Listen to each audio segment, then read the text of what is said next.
Hi, I'm Mark. This is Capitalism Autopsy. Kodak once controlled 90% of the film market and was worth more than $31 billion. But in 2012, the company filed for bankruptcy. Today, many of Kodak's massive factory buildings in Western New York sit partially empty. For decades, these buildings powered one of the most successful companies in American history. Entire communities depended on the jobs inside them. But when Kodak collapsed, the shock spread far beyond the company itself. And the strangest part of this story is this: Kodak didn't lose because it failed to see the future. In fact, Kodak invented it. In 1975, a Kodak engineer named Steve Sasson built something unusual. It was a camera that didn't use film. The device weighed about 8 pounds. It recorded images onto a cassette tape, and the resolution was just 0.01 megapixels. The first photo took 23 seconds to record. It didn't look impressive. But it was the first digital camera ever built, and inside Kodak, the invention raised a dangerous question. What happens if the future destroys your most profitable product? To understand why that question mattered, we have to go back to the beginning. Kodak was founded in 1888 by George Eastman in Rochester, New York. At the time, photography was complicated and expensive. Eastman wanted to simplify the process. His solution became one of the most famous slogans in business history. You press the button, we do the rest. Kodak sold simple cameras to consumers, but the real money came from film. Every photograph required a roll of Kodak film.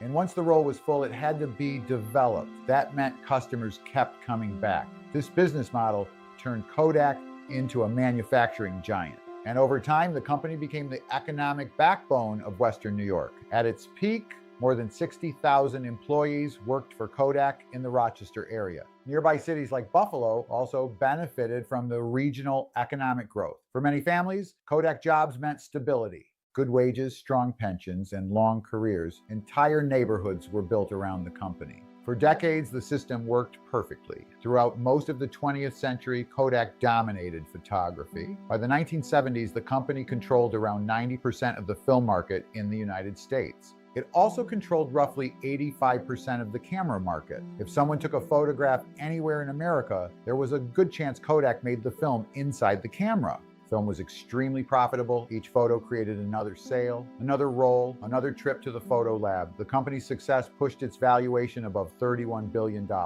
Kodak looked unstoppable, but inside its research laboratories, a quiet invention was beginning to challenge the entire business. In 1975, engineer Steve Sasson assembled a prototype camera using parts from around the Kodak lab. The device captured an image using an electronic sensor instead of film. The photo data was stored on a cassette tape.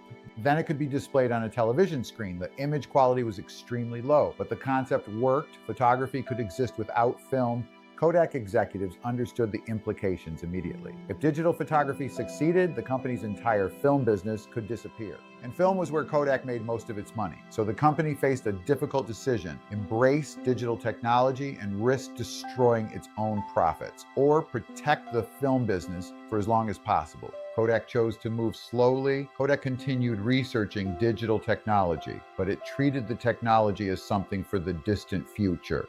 Meanwhile, film sales were still generating billions of dollars each year. Executives believed consumers would continue using film for decades, but outside the company, other firms saw a different opportunity. Electronics companies began investing heavily in digital cameras. Companies like Sony, Canon, Nikon, and Fuji started improving the technology rapidly. Unlike Kodak, these companies had nothing to lose. They weren't dependent on film sales, so they pushed digital photography forward as fast as possible.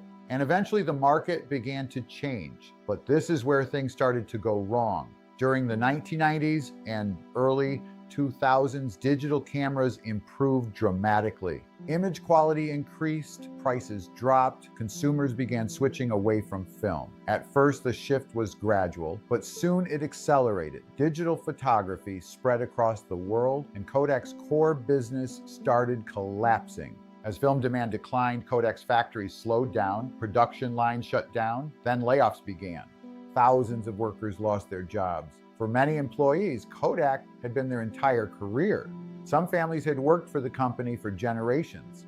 The layoffs didn't just affect Kodak employees, they affected suppliers, local restaurants, small businesses, housing markets. Communities across Western New York began feeling the pressure. When Kodak shrank, the regional economy shrank with it. By the late 2000s, Kodak was struggling financially. Film sales had collapsed, digital photography had taken over, but digital cameras were far less profitable than film had been. Kodak tried several strategies to survive. The company sold patents, restructured divisions, and continued cutting jobs, but the decline continued.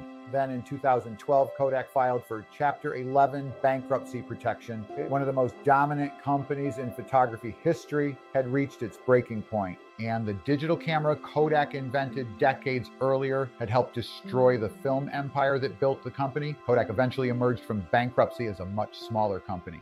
Today, the business focuses on commercial printing, industrial imaging technology, and specialty materials. The company still exists, but it no longer dominates photography. The era when Kodak controlled the industry is over. Kodak's story reveals several important lessons. First, inventing the future is not enough. Kodak created the first digital camera, but other companies executed the technology better. Second, successful business models can become traps. Film was so profitable that Kodak delayed the transition to digital photography. And third, corporate decisions affect entire communities.